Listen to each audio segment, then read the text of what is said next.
kualitasnya. Satu lagi Mas Haye, Sumatera Selatan ini luar biasa ya, kadernya banyak dan beberapa sudah saya wawancara di sini, Pak Ci Ujang, Kava, Yuda, siapa lagi?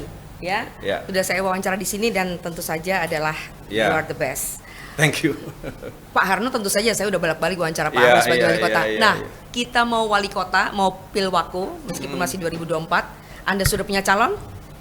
Kemudian ada juga di Oki, barangkali Anda sudah punya calon? Oh gini Mbak Penny, sebelum saya jawab, saya nggak akan jawab secara spesifik ya, karena ada proses, saya nggak boleh mendahului proses itu.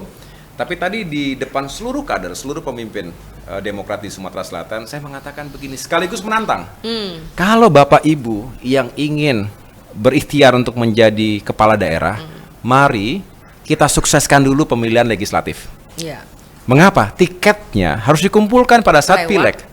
Lewat pileg. Jadi kalau ada yang mau jadi wali kota, mau jadi bupati, ya ayo kumpulkan tiket sebanyak-banyaknya melalui pemilihan anggota DPRD kota kabupaten tersebut. Begitu pula untuk provinsi tentunya. Nah dengan demikian kita bisa mengukur kans kita pada saat pilkada nanti.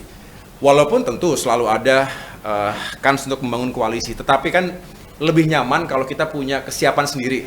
Ataupun kalau harus berkoalisi tidak terlalu repot, tidak harus kita ini sangat sedikit gitu ya kursinya sehingga harus luar biasa sulitnya lah untuk mencari koalisi dan rasa-rasanya kurang rasional kalau seperti itu.